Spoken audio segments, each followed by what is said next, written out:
नमस्कार साथियों, भाइयों और बहनों। मैं संदीप प्रजापति रोज़ की तरह आज फिर अपने प्यारे बच्चों के लिए एक कहानी लेकर आया हूँ। आशा उन्हें पसंद आएगी। प्यारे बच्चों, ये कहानी है शेख चिल्ली की, आपके मनोरंजन के लिए। एक बार शेख चिल्ली कहीं जा रहा था। रास्ते में दो ठग थे। उन्होंने सोचा कि क्यों ना आज शेख चिल्ली को ठगें। तो उन्होंने कहा ऐसा करते हैं, एक प्लान बनाते हैं। शेख चिल्ली को कुछ कुछ झूठ सुनाएंगे और उससे कहेंगे कि अगर हमने एक दूसरे की बात को झूठ मान लिया तो उसे 100 रुपये देने होंगे, और अगर नहीं माना तो कोई बात नहीं। उन्होंने कहा ठीक है, हाँ ऐसा करते हैं। अब शेख चिल्ली से वो बोले, शेख चिल्ली भाई कहाँ जा रहे हो? शेख चिल्ली ने कहा ऐसे ही घूमने जा रहा हूँ। तो उन्होंने चलो यार हम भी साथ में चल लेते हैं, ऐसे कुछ बातचीत करते हुए टाइम निकल जाएगा। शेख चिल्ली ने कहा ठीक है।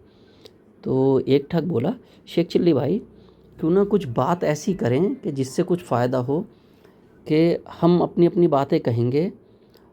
अगर तुमने उन्हें झूठ समझा, तुमने कहा ये झूठ है, तो तुम 100 रुपये दोगे, तुम भी कोई बात सुनाना। अगर हमें लगा वो झूठ है तो हम 100 रुपये देंगे। शेख चिल्ली बोला ठीक है भाई। तो पहले ने अपनी कहानी सुनानी सुनानी शुरू करी। उसने कहा कि भाई मेरे जो परदादा थे वो बहुत बड़े शिकारी थे। एक बार वो शिकार करने गए तो उन्होंने एक शेर को देखा, और उन्होंने जब शेर पर गोली चलाई तो वो गोली शेर के पंजे में से होते हुए उसकी आंख में होती हुई दिमाग को पार कर गई। शेख चिल्ली बोला अच्छा भाई, अब बात तो देखो बड़ी अजीब है, क्या शेर के गोली पंजे में लगती हुई शेर की आंख में लगती हुई दिमाग को पार कर जाए, सिर के पार। लेकिन शेख चिल्ली ने कहा हाँ भाई हो सकता है, जब बड़े शिकारी थे तो ये तो संभव है। बोला अच्छा भाई। दूसरे ने कहा चलो शेख चिल्ली भाई मैं बताता हूँ।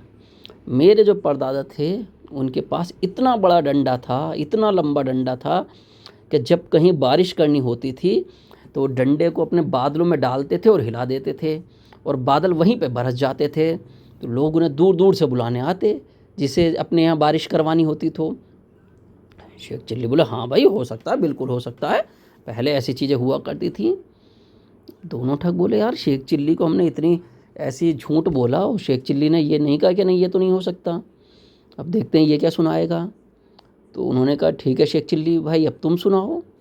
तो शेख चिल्ली ने बोला भाई मेरे जो परदादा थे उनके पास बहुत प्रॉपर्टी थी, बहुत जगह थी, उनके खेत आसपास के कई राज्यों तक फैले हुए थे। तो उसने बोला अच्छा।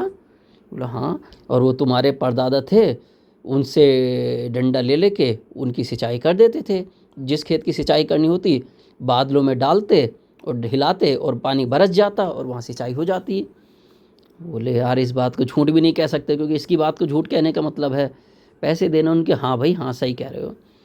तो उसने कहा एक बार क्या हुआ, शेख चिल्ली ने कहा कि एक बार बहुत सूखा पड़ा। नहीं, एक बार जब डंडे से वो पानी हिला रहे थे बादल में तो बादल फट गया, सारी जगह बाढ़ आ गई। तो तुम्हारे दोनों के दादाओं के घर उसमें बह गए। अब तुम्हारे दोनों के दादा मेरे दादा के पास आए। उन्होंने कहा कि भाई साहब हमारे घर बह गए, हमारे पास खाने पीने के लिए कुछ नहीं बचा, अब आप ही कुछ मदद करो।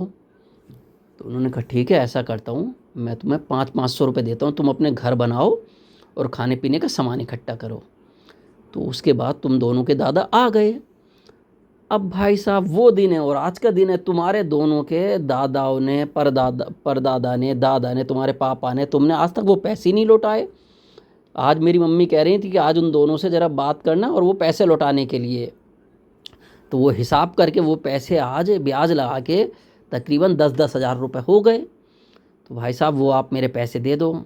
अब दोनों ठग भाई साहब परेशान, उन्होंने कहा अरे इसने तो हम 100 रुपये जीतना चाह रहे थे इससे, इसने तो हमारे पास 10-10 हज़ार की वो लगा दी। तो उसने बोला क्या भाई बताओ। बोले नहीं तुम ये झूठ बोल रहे हो, झूठ बोल रहे हो। बोला भाई झूठ बोल रहे हो तो लाओ, झूठ मान रहे हो तो 100-100 रुपये दे दो, मैं 100-100 रुपये मान लूँगा। तो अब शर्त थी 100-100 रुपये की, तो दोनों ने शेख चिल्ली को 100-100 रुपये दिए। तो आपने देखा प्यारे बच्चों, मुझे आशा है आपको ये कहानी पसंद आई होगी, मनोरंजन हुआ होगा आपका। तो अपनी चालाकी से कैसे उसने उन ठगों को ठगों को ही ठग लिया। तो हमें हमेशा अपनी चालाकी से काम लेना चाहिए, बुद्धिमानी से काम लेना चाहिए। भाइयों और बहनों, अगर आपको मेरा ये रोज़ का कहानी कहना पसंद आता हो तो कृपया मेरे चैनल को लाइक और सब्सक्राइब करें। धन्यवाद। शुभ रात्रि।